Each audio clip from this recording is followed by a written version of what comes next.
ఇక డీటెయిల్స్ లోకి వెళ్తే జాతీయ గ్రామీణ ఉపాధి హామీ పథకం నిధులతో మంజూరైన రోడ్ల పనులు మొదలుపెట్టి సకాలంలో పూర్తి చేయాలని జిల్లా కలెక్టర్ షాన్మోహన్ అధికారులను ఆదేశించారు. జిల్లా కలెక్టర్ షాన్మోహన్ క్షేత్రస్థాయి పర్యటనలో భాగంగా గురువారం ప్రత్తిపాడు మండలంలోని ప్రత్తిపాడు, వేములపాలెం, పెద్దిపాలెం, ఉత్తరకంచి గ్రామాల్లో పర్యటించారు.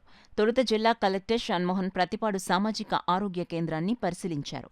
ప్రత్తిపాడు కమ్యూనిటీ హెల్త్ సెంటర్లోని ఆక్సిజన్ ప్లాంట్, గైనిక్, మెటర్నిటీ, చిన్నపిల్లల వార్డులను, మరుగుదొడ్లను పరిశీలించి వైద్యాధికారులను వివరాలడిగి తెలుసుకున్నారు. ప్రసూతి వార్డులో వైద్య సేవలు పొందుతున్న మహిళతో మాట్లాడి హాస్పిటల్ ద్వారా అందుతున్న సేవలు, వైద్యుల ప్రవర్తన, భోజన వసతి వంటి వివరాలను ఆరా తీశారు. అనంతరం లంపకలోవ మీదుగా వేములపల్లి చేరుకుని గ్రామంలోని మండల ప్రజాపరిషత్ పాఠశాలను పరిశీలించారు.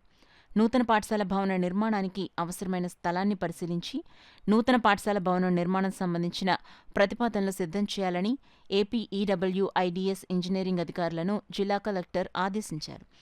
అనంతరం పెద్దిపాలెం ప్రాథమిక ఆరోగ్య కేంద్రాన్ని పరిశీలించారు. ఆసుపత్రిలోని వార్డులు, మరుగుదొడ్లు ఎప్పటికప్పుడు పరిశుభ్రంగా ఉంచాలన్నారు. అదేవిధంగా ఉత్తరకంచి గ్రామంలో పల్లె పండుగ పంచాయతీలో భాగంగా చేపట్టిన సీసీ రోడ్ నిర్మాణాన్ని అధికారులతో కలిసి పరిశీలించారు. అదేవిధంగా అంగన్వాడీ కేంద్రాన్ని సందర్శించి చిన్నారితో ముచ్చటించారు. చిన్నారులకు ప్రభుత్వం నిర్దేశించిన మెనూ ప్రకారం ప్రతిదినం సక్రమంగా పౌష్టికాహారం అందించాలని అంగన్వాడీ సిబ్బందికి సూచించారు.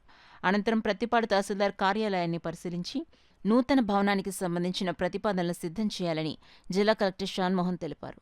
ఈ సందర్భంగా ఆయన మీడియాతో మాట్లాడుతూ జాతీయ ఉపాధి హామీ పథకం నిధులతో ప్రత్తిపాడు మండలంలో మంచి పనులు చేపట్టడం జరిగిందన్నారు. ఈ పర్యటనలో జిల్లా కలెక్టర్ వెంట DCHS doctor S Swapna, Prathipadu CHC వైద్య అధికారి doctor D Soumya Michael, Prathipadu tahsildar M Suryaprabha, MPDO MVR Kumar Babu, AP MSIDC EECH Ratnamraju, Peddipalem PHC వైద్య అధికారి డాక్టర్ యశస్వి కొండేపూడి, ఇతర అధికారులు తదితరులు పాల్గొన్నారు.